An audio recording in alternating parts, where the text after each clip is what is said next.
On today's show, what's at stake with the three lottery picks? We'll talk about the three likely prospects to be picked top three and what is at stake there on today's episode of Locked On NHL Prospects.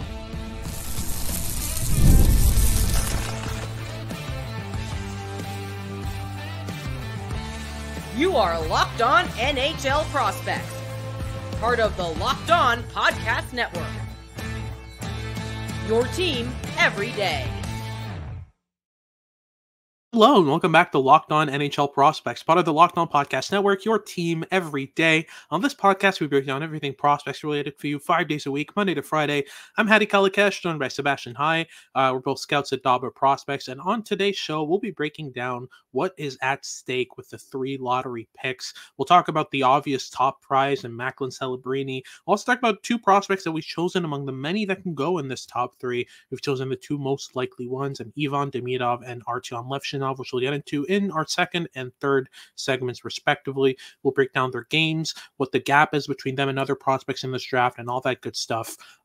Before we get into any of that, though, today's episode is brought to you by Monopoly Go. I admit it, I have a competitive side, and it is a big fan of Monopoly Go, the mobile hit twist on classic Monopoly. So join your friends and download Monopoly Go now, free on the App Store or Google Play. If you're watching on YouTube, feel free to like and subscribe. Let us know what you think of the episode and what you want us to talk about next in the comment section down below. And if you're listening on your favorite podcasting platform, make sure to make us your first listen of the day. So let's get things started right away here with our top prize, the number one overall pick projected on every single draft board you'll see out there. Macklin Celebrini is without a doubt the top prize in this draft, and whoever picks first at the lottery is getting a player who is a significant step up on anyone else in this draft, right? Yes, Macklin Celebrini is fantastic. The 6-foot, 190-pound centerman who only turns 18 in June, a couple weeks before the draft, put up a historic season with Boston University this year, logging 32 goals and 64 points through 38 games for the Terriers, making a tremendous 1-2 punch with newly NHL player Lane Hutson, who graduated the college ranks at the end of the season. And he is everything you might want in a projected number one centerman. He could potentially be a number one centerman right out of the gate. He is a tremendous two-way force. He gets down really low in the defensive zone, applies really sustained and intelligent pressure in that facet, and then brings up the puck up the ice with tremendous efficiency. This is a player who dominates in transition, whether it be in generating zone exits in terms of using line mates or rushing it up himself, getting the puck into the offensive zone and creating high-end scoring chances, whether it be for teammates or positioning himself off puck into high danger scoring areas. He scored consistently off the rush, both as a D-1 with the Chicago Steel and this season with Boston University, or even internationally for Team Canada. That has been one of the most sustained elements in his game. It has been the transition production, but he's far from a one-trick pony offensively. What makes him so special in all three zones, both offensively and defensively, is how adaptable he is. He reads the game so well. It's already an NHL level tool, and he can create something out of nothing quite consistently, and he always makes the right decision in the right situation, it seems. So this is a tremendously refined player, and there is little doubt here of him going first overall. For sure, and I think you used the right word in refined. We're talking about a player who, I mean, every single detail in this game just blows me away. What really impressed me, though, with his play this year is he took what made him so special off the rush, the decision-making, the dummy routes, the off-puck assists, the ability to consistently put energy and effort into work in the offensive zone heading into it, and he applied that to his offensive zone cycle game this year, which made him an even more complete offensive player. So that's been the most impressive aspect of his game, is his ability to take his strengths from one area and transfer them to another. That's been a key part in his progression this year. It's a key part in why he was the Hobey Baker winner in the NCAA, as again, one of the youngest players the NCAA's ever seen, and he draft eligible at that. And the youngest player in the NCAA this season. Yep, absolutely. By a solid margin. It's ridiculous. Like, the youngest player in the NCAA this year was also the best player in the NCAA this year. Like, it's absurd stuff. And Macklin Celebrini has showed at every level that he's got the abilities to do that. He's at the men's team at the World Championship this year in Czechia. So we're gonna see him play with men against men this year, and it's gonna be a really impressive thing to watch. So I'm super excited to see what Celebrini brings. But yeah, what's at stake here? Like, how big is the gap between him and second overall for a team that's looking to gain a lottery pick?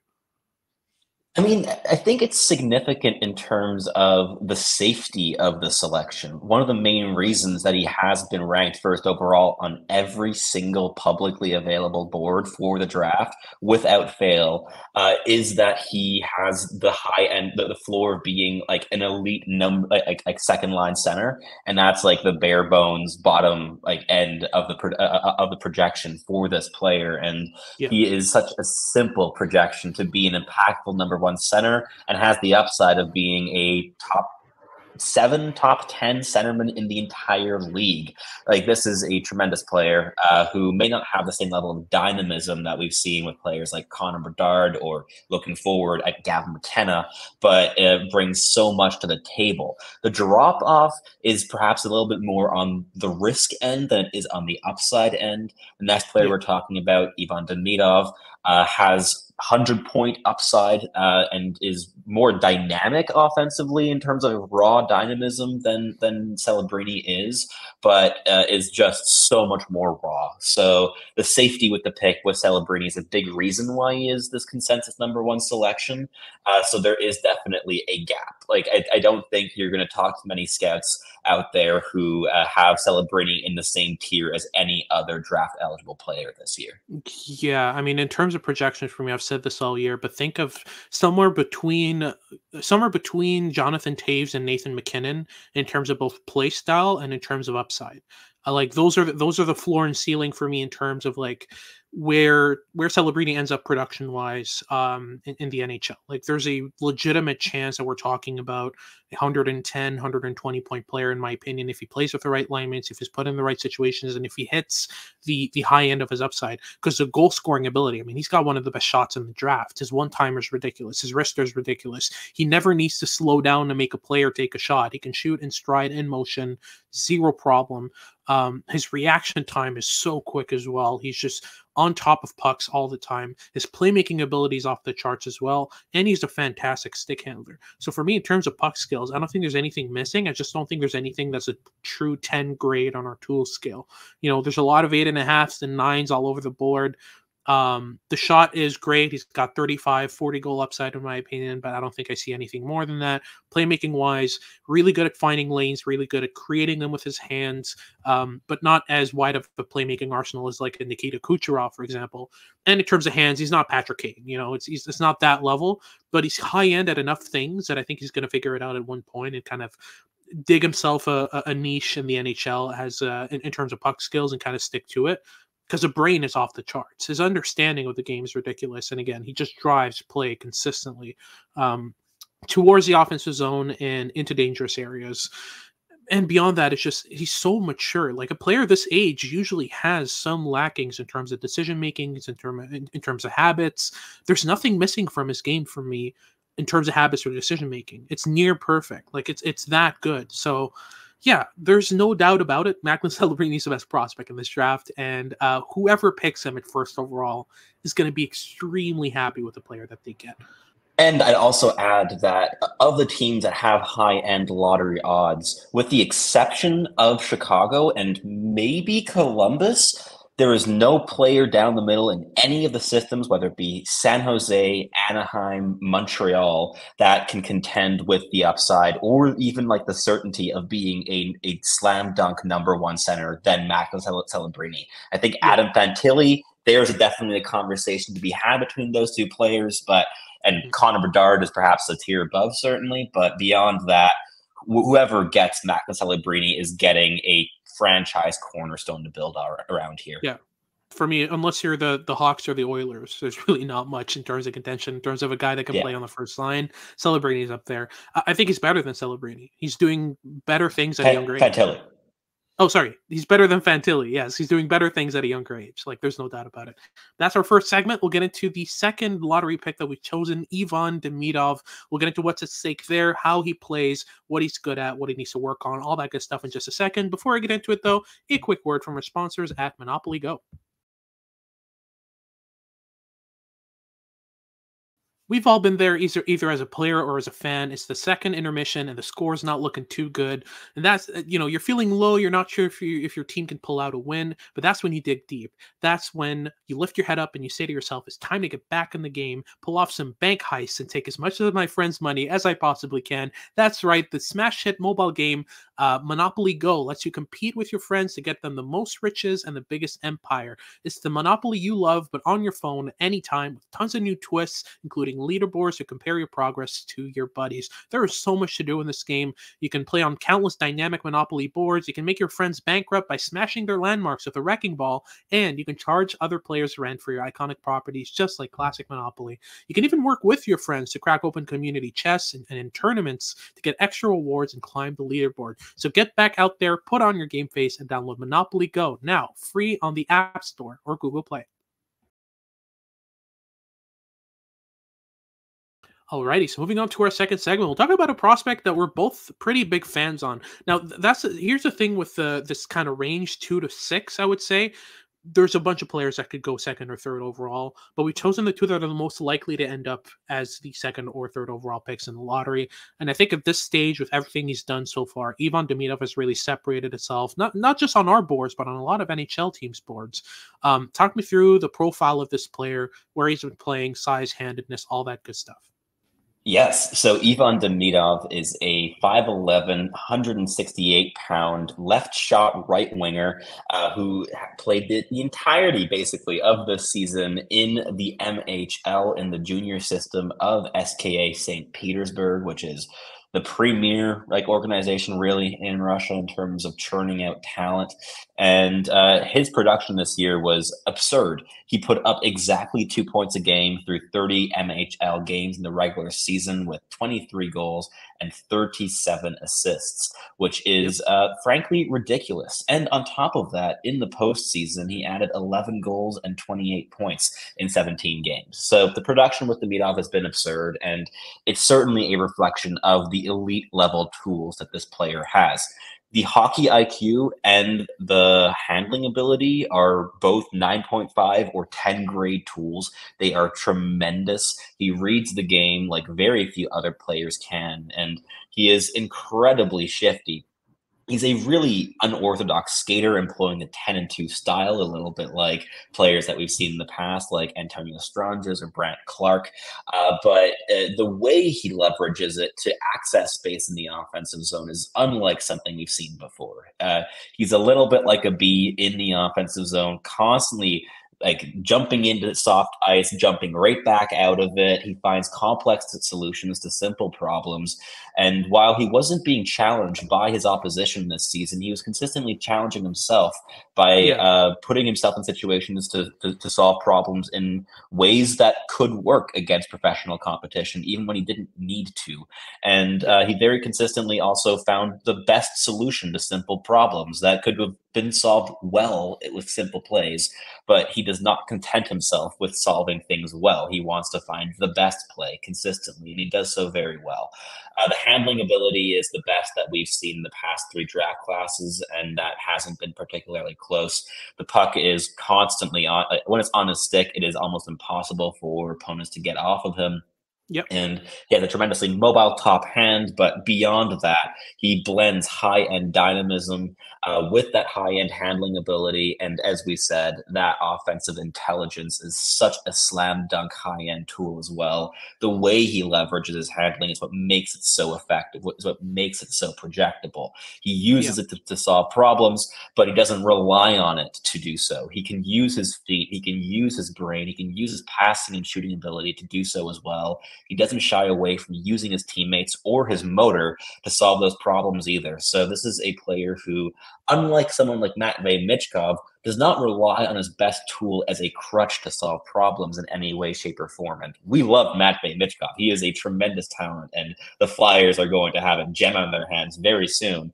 But Ivan Demidov has that well-rounded aspect to his game where he is implicated defensively. He gets back on the back check, isn't perhaps the most refined defensive player at this stage, as you would expect for a winger out of the NHL, but he tries, he puts in that effort, he drops down low in the defensive zone, and he builds up play incrementally as well in transition. He's not going to try to go cherry picking at the offensive blue line, waiting for a pass to get to him. He's going to work with teammates to progress the play up the ice.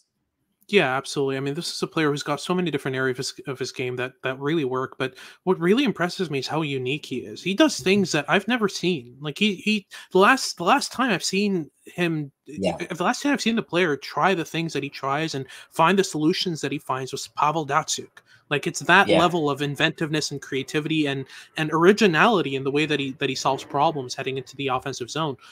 Beyond that, I mean, we're talking about a player who has the skill level, who has the abilities, but also does some small things right. He's still raw defensively, but like you said, there's effort, there's energy, there's purpose to it. He's not a player who waits at the blue line and lets his teammates take care of the rest. He knows his place in the structure, even though the structure is very muddy in the NHL.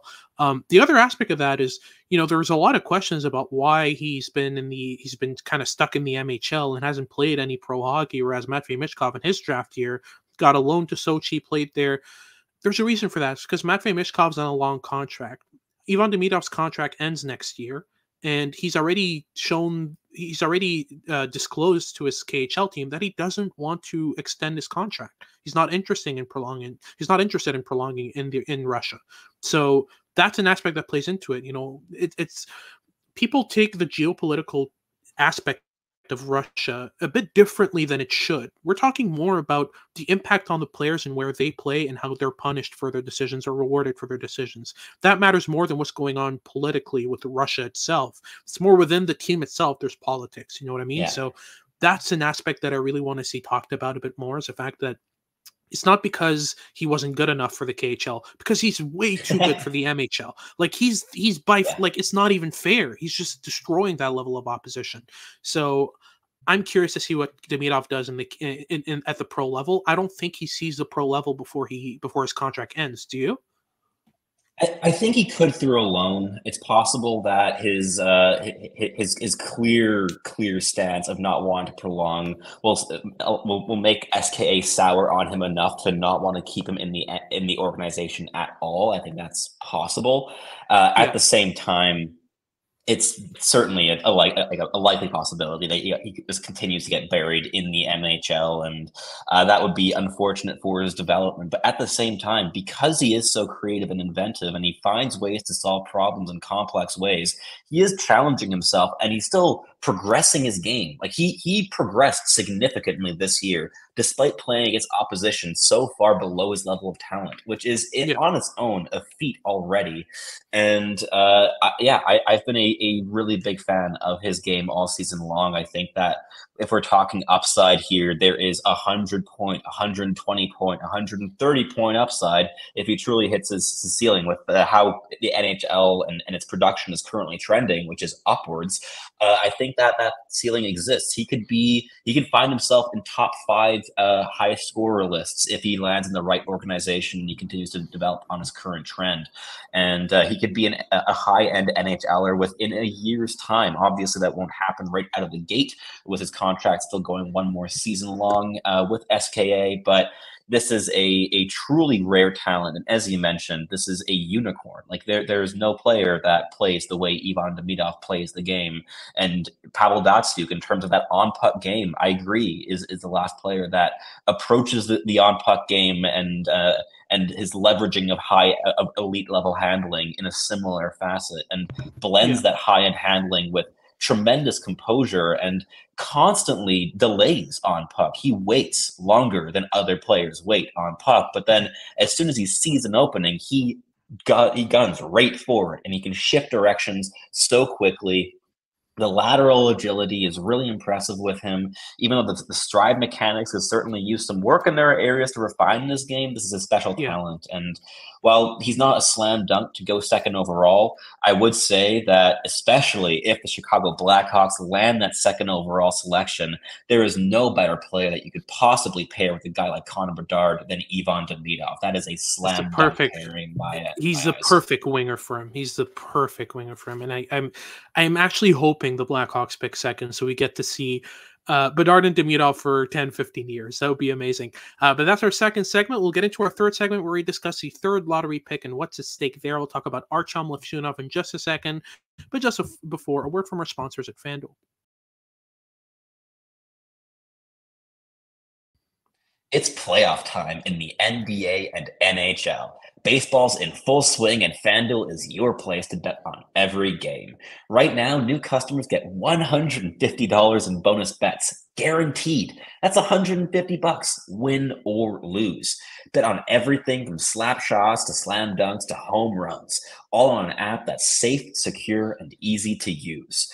You can also spend those bonus bucks on anything ranging from spreads to player props to over and unders and even same game parlays, which are always my personal favorites, especially when I'm attending an event live.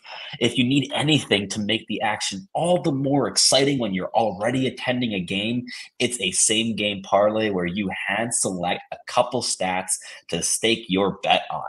What are you waiting for? Visit fanduel.com/locked on and make your first bet an automatic win.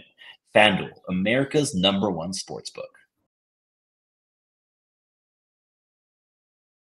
Alrighty, last but not least, we'll get into the third lottery pick and what's at stake there. We'll talk about Artyom Levshunov. In this segment here, we're talking about a big, mobile, right-handed defenseman who's got so many tools to work with. Talk me through the size, the handedness, and the profile of Levshunov real quick before we delve into the puck skills real quick and the details of his game.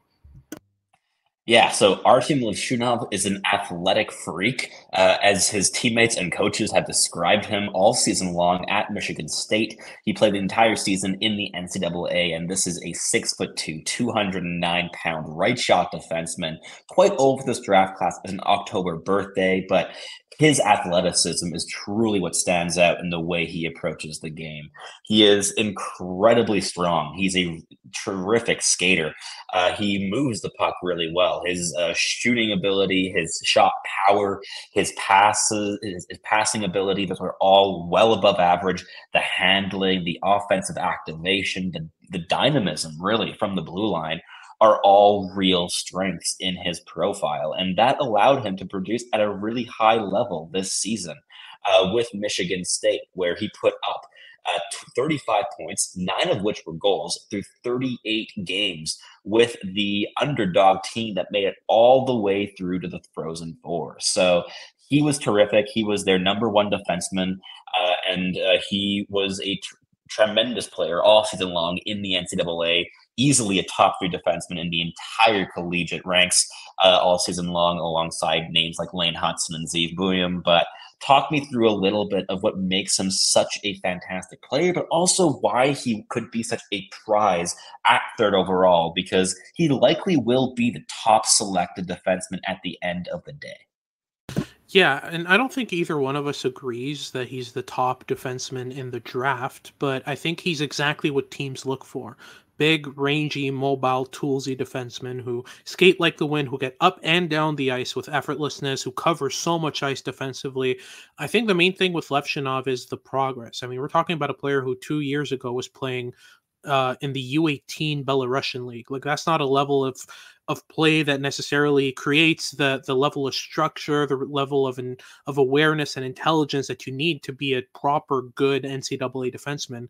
And like you said, this year he was probably a top 3, maybe at most top 5 defenseman in the entire NCAA. Like, he was so important for Michigan State in terms of their ability to, get into the NCAA tournament, to make a push. Fortunately, they didn't make the Frozen Four, but they played really, really well. And yeah, I mean, he's a player who just, again, covers so much ice with that skating ability, that range, that long stick, and has gotten increasingly confident in his ability to handle the puck, to skate up the ice, to make a good breakout pass, to shoot from the point. He's gotten a bit more confident in his offensive leanings.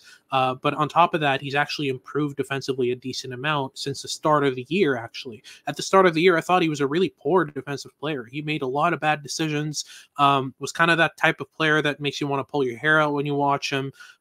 Just throwing pucks up the boards, throwing pucks into the middle of the ice for an opponent to pick up, that kind of stuff. Not much forethought or awareness in this game, but as the year went on, he got more and more calm, more and more poised, showed less and less panic in this game. By the end of the year, I was looking at a player who could really not just handle the pressure and lack of time and space in the NCAA, but thrive within it. So the progress was really, really interesting. He still has his warts, he still has his brain farts and decision-making issues, but they're not as frequent and as salient as they were at the start of the year. So that progression as well. I mean, he went from a fringe top 15 pick for me at the start of the year to now a guaranteed top 8 pick for me. Like, he's in that range for sure. So that progression really puts him in that range. But I know for a fact that there are 5, 6, 7 NHL teams that have him in their top 3 and will absolutely select him at 3rd overall if they get the chance. Speaking of which, where does he, which team would look at him and be like, yeah, that's our guy at 3rd overall? Which teams do you see kind of making that decision? It could be a couple. I mean, I could see a team like if the San Jose Sharks miss out on Macklin Celebrini, I really do think that Levshunov would be a really enticing option at 2nd or at 3rd overall. This is a team that has always really valued those like high end athletic players, and Levshunov is the highest, the hardest working draft eligible player you could hope to find that even this high in the draft rankings. He basically didn't leave the gym at Michigan State all season long and had his teammates marveling not only at his work ethic, but also his output in the gym, how much he could lift, how fast he could run, how long he would stay out on the ice before and after practice. He was consistent, the first player on the ice and the last one off it by about an hour on each end. And on top of that, that was with him also getting accustomed to starting college. On top of that, starting college in a language that he was still in the process of learning in English. So a really tremendous human being in terms of the work he put in, which I really do think a lot of NHL teams are going to salivate at. That is the type of commitment that NHL scouts and GMs understandably go berserk over. And I think that San Jose would be a really good fit, but I could even see the Anaheim Ducks, they're not a team that's ever afraid of selecting a player in a position of current strength.